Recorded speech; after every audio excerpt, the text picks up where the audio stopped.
Gero, seminarioan gaudela, gure artean, beste taldetxo bat zegoen, euskera segaitik ez gure artean hitz egin eta dute bestea, eta ziginen, eta noiz behinkan, batek akordeoia zuen, eta kanta batzu, labegerien kantak eta holan, kantatzen ikasi gendun. Eta urreatu zan lehenengoko aberri eguna, gerraostekoa. Eta, bueno, alkartu ginen hiru soinulolaria, eta gero beste lagun bat, Angel Zelaieta, eta erabaki gendun aberri egunean Gernikarakotea. Igandean mesana nagusia zegoen seminarioan, abukatu eta segitzuen joan ginen Gernikara.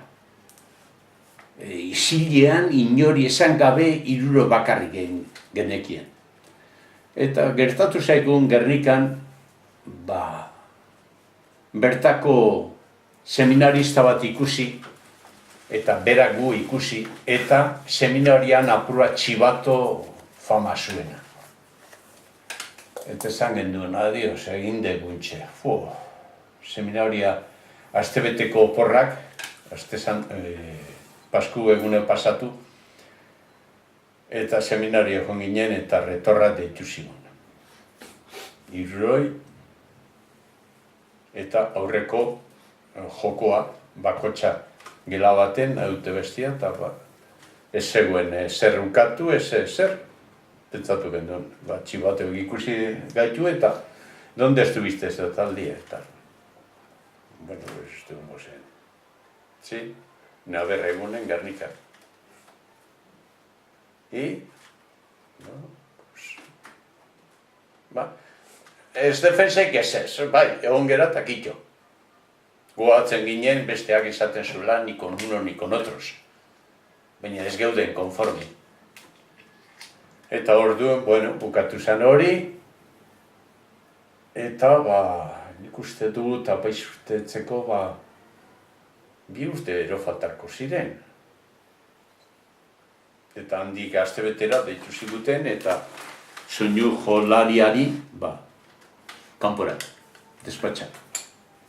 Eta beste Angel Zelaieta eta neri, kurso guztia suspenditu eta irailareko errekuperatu behar.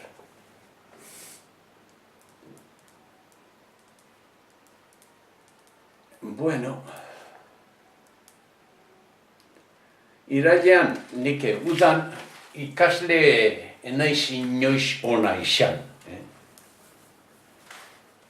Baina, udan, nik enuen estudiatu.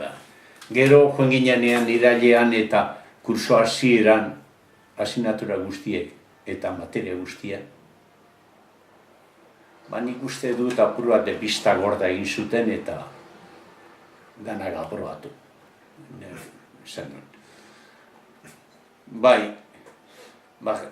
Irakasleen artean nahite haurek agertu ez, baina esango zuten, Eta, bueno, aprobatu ziguten. Eta, bueno, apaiz egin.